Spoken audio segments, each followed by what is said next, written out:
Hello बच्चों, सी programming सीखने के लिए मेरे यूट्यूब चैनल लर्न प्रोग्रामिंग में आपका स्वागत है।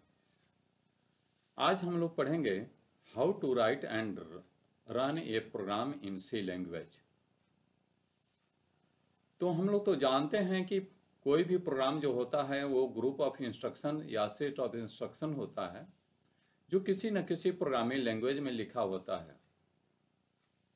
तो सी में प्रोग्राम को रन कराने के लिए सबसे पहले हमारे सिस्टम पर, हमारे कंप्यूटर पर एक ठो कंपाइलर होना चाहिए जो कि Turbo C plus plus, Dev C plus plus, Code Block या विजुअल स्टूडियो कोड या कोई अन्य कंपाइलर होना चाहिए। तो सबसे पहले इसको हम गूगल से डाउनलोड करके अपने सिस्टम पर इंस्टॉल कर लेंगे। हमारे सिस्टम पर कोड ब्लॉक है इसलिए हम इंस्टॉल नहीं करेंगे और आप लोग इंस्टॉल कर लेंगे। जब इंस्टॉल हो जाएगा तो उसके बाद आपको सी में प्रोग्राम कैसे लिखना है इसके बारे में जानकारी होनी चाहिए। सी के प्रोग्राम का स्ट्रक्चर होता है कि सबसे पहले डॉक्यूमेंटेशन होता है, ठीक है ना। ये डॉक्यूमेंटेशन क्या है, तो हम प्रोग्राम को क्यों लिख रहे हैं उसके लिए प्रोग्रामर एक दो लाइन में अपना स्टेटमेंट देता है जो कि ऑप्शनल है। इस सिंबल में जो स्क्वायर ब्रैकेट जो दिया हुआ है, स्क्वायर ब्रैकेट के अंदर डॉक्यूमेंटेशन लिखा हुआ है, ये ऑप्शनल का सिंबल है, यानी प्रोग्रामर लिख सकता है और नहीं भी लिख सकता है, ठीक है ना। लेकिन जनरली हम लोग जब रियल लाइफ में सॉफ्टवेयर डेवलप करेंगे तो उस समय हर स्टेप पर हमको डॉक्यूमेंटेशन करना होता है जिससे कि समझ में आए कि प्रोग्रामर नीचे जो इंस्ट्रक्शंस लिखे हुए हैं वो क्यों लिखा गया है। उससे क्या होता है कि कोड ज़्यादा मात्रा में रीडेबल हो जाता है।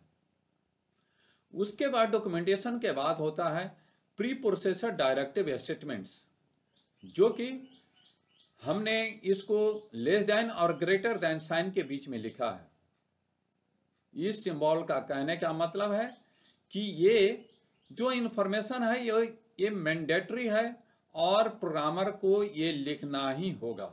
इसको बिना लिखे हुए आप प्रोग्राम को रन नहीं करा सकते हैं, ठीक है ना। तो ये मैंडेटरी है यानी लिखना पड़ेगा, ठीक है ना। इसमें हम लोग अपने प्रोग्रामिंग लैंग्वेज यानी सी लैंग्वेज में जो हेडर फाइल यूज करते हैं उसको दिया जाता है, ठीक है ना। और ये हैश सिंबल से शुरू होता है, जिसका एग्जाम्पल हम लोग आगे देख लेंगे। उसके बाद होता है ग्लोबल रिसोर्स, यानी वैसे रिसोर्स जो कि हमारे प्रोग्राम के अंदर कहीं पर भी यूज किया जा सकता है, उपयोग किया जा सकता है, उसको ग्लोबल रिसोर्स कहते हैं। इसको भी हमने स्क्वायर ब्रैकेट में दिया है इसलिए क्योंकि ये भी ऑप्शनल है। आप किसी भी प्रोग्राम में ग्लोबल रिसोर्स दे भी सकते हैं और नहीं भी दे सकते हैं।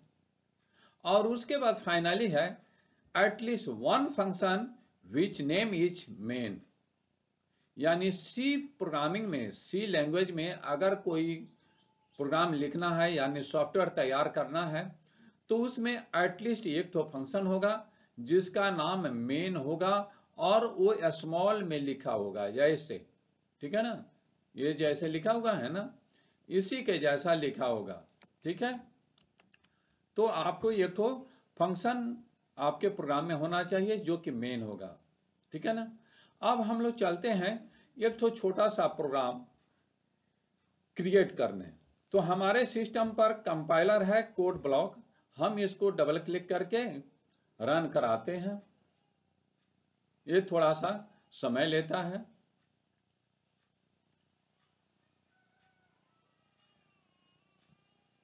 ठीक है। कोड ब्लॉक ओपन हो रहा है।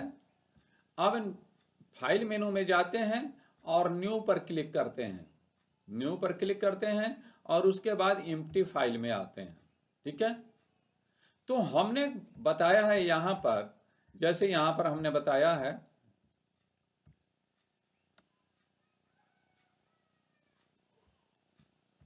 इसको हम दोनों विंडो को एक बार में डिस्प्ले करा रहे हैं।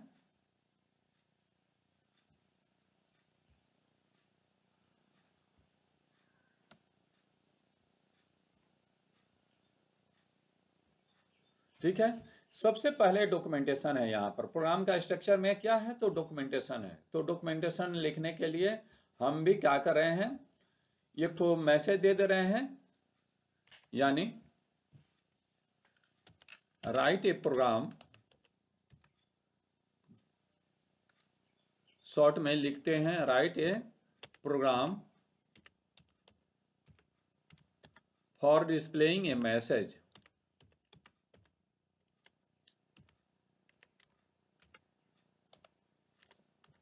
Displaying a message.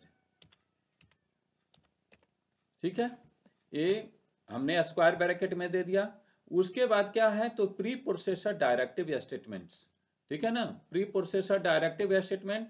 तो प्री प्रोसेसर डायरेक्टिव स्टेटमेंट हम लोग जो लिखते हैं वो हैश सिंबल से शुरू होता है, यानी हैश का सिंबल दे देंगे और उसके बाद इंक्लूड कीवर्ड लिखेंगे, इंक्लूड, और उसके बाद लेस देन साइन देंगे। ठीक है ना, और इसमें stdio.h लिखेंगे। ठीक है, ये हो गया, ये प्री प्रोसेसर डायरेक्टिव स्टेटमेंट हो गया, ये भी हो गया। अब हम ग्लोबल रिसोर्स के बारे में कह रहे हैं। तो ग्लोबल रिसोर्स के लिए हमने क्या दिया, ऑप्शनल का सिंबल दिया है। हम चाहें तो दे भी सकते हैं और नहीं भी दे सकते हैं। लेकिन जो चौथा स्टेटमेंट है वो हम मैंडेटरी कहे हैं कि आपके सी के प्रोग्राम में एटलीस्ट एक तो फंक्शन होना चाहिए जिसका नाम मेन होगा। तो हम अब लिखने चल रहे हैं, एक तो फंक्शन होना चाहिए जिसका नाम मेन है, INT मेन। ठीक है ना, और फंक्शन, इसके अंदर हमको क्या क्या लिखना है ये ब्लॉक ऑफ स्टेटमेंट के लिए बना दिया जाता है। जैसे सिंपल लाइफ में हम अपने दरवाजे पर कोई भी फंक्शन करते हैं तो उस फंक्शन को प्रॉपरली परफॉर्म करने के लिए अनेकों स्टेप होते हैं, यानी अनेकों कार्य होते हैं जिसको कि सिस्टमेटिक वे में हम लोग एग्जीक्यूट करते हैं, यानी उस काम को करते हैं। अगर वो काम प्रॉपर ढंग से हो जाता है तो हमारा वो फंक्शन यानी कार्यक्रम हमारे जो दरवाजे पर हो रहा है वो सक्सेसफुल हो जाता है। और सिस्टमेटिक वे में अगर नहीं करते हैं तो प्रॉब्लम पैदा होता है। तो हमको अपने प्रोग्राम में भी वैसे ही सिस्टमेटिक वे में काम करना है। ठीक है ना, तो वो काम कौन सा करना है वो इस करली ब्रैकेट्स के अंदर हम बताते हैं। ठीक है ना, तो काम करना है तो एक तो मैसेज डिस्प्ले कराना है, उसके लिए हम लोग क्या करें, एक तो फंक्शन को यूज कर रहे हैं जो कि जिसका नाम है printf, जो कि studio.h हेडर फाइल में है। ये बिल्ट इन फंक्शन है, इसका बस हम लोग यूज करेंगे। जो कुछ भी मैसेज होता है उसको हम लोग डबल कोट्स में लिखते हैं, हेलो मैसेज देते हैं IM a C प्रोग्राम।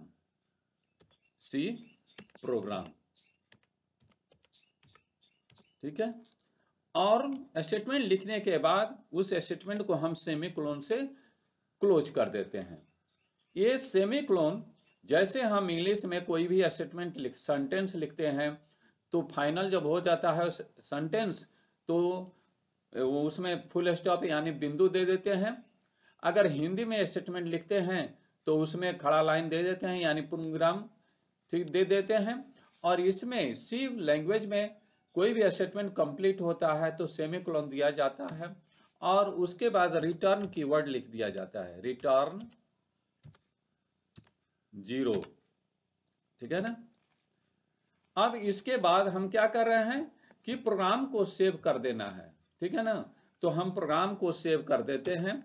ठीक है ना, इसमें हम अपने प्रोग्राम का कुछ नाम दे देंगे, जैसे फॉर एग्जांपल हम अपने प्रोग्राम को डेमो नाम दे देते हैं। ठीक है ना, डेमो 1 दे देते हैं क्योंकि डेमो नाम से है, और .c एक्सटेंशन लगा देते हैं। ठीक है ना, प्रोग्राम सेव हो गया। ठीक है ना, अब इसको हम कंपाइल करेंगे तो यहाँ पर हमने स्टेप बताया है ना कि प्रोग्राम लिखने के बाद हमको क्या, हमने बताया है कि प्रोग्राम लिखने के बाद क्या करना है। तो सबसे पहले हमको प्रोग्राम को सेव कर लेना है, तो हम क्या कर रहे हैं कि इसको सेव कर ले रहे हैं। ठीक है ना,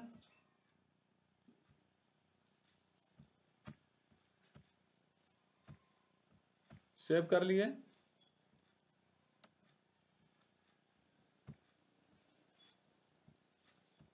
सेव कर लिए। अब इसको हमको रन कराना है। रन कराना है तो कैसे रन कराएंगे? रन कराएंगे तो कंट्रोल के साथ F9 हमको प्रेस करना है, ठीक है ना। तो देखिए यहाँ पर अब ये एरर दे रहा है, ठीक है ना। ये एरर दे रहा है तो इसका मतलब है कि इसको हम लोग कमेंट कर देते हैं, ठीक है ना। कमेंट कर देते हैं। कमेंट कैसे शुरू होता है? तो डबल फ्रंट स्लैश के सिंबल से कमेंट हो जाएगा। उसके बाद फिर से सेव करके कंपाइल करेंगे, ठीक है ना। अब ये सक्सेसफुली कंपाइल हो गया। यहाँ पर दिखा रहा है कि किसी तरह का एरर नहीं है, ठीक है ना। यहाँ पर दिखा रहा है ना कि किसी तरह का एरर नहीं है, सारा कुछ 0 दिखा रहा है। एरर 0, वार्निंग 0, और कितने मिनट में कितने सेकंड में एग्जीक्यूट हुआ? तो 0 मिनट और 0 सेकंड लिया है। ये प्रोग्राम आपका एग्जीक्यूट हो गया है। अब इस प्रोग्राम को रन कराने के लिए कंट्रोल के साथ F10 प्रेस करते हैं और यहाँ पर देखिए हेलो IMSC प्रोग्राम, यही ना मैसेज यहाँ पर है, यही मैसेज है हेलो IMSC प्रोग्राम, और यहाँ पर भी मैसेज ये डिस्प्ले कर दिया, ठीक है ना। हमको उम्मीद तो इस तरह से हम लोग प्रोग्राम को अपना लिखेंगे, ठीक है ना।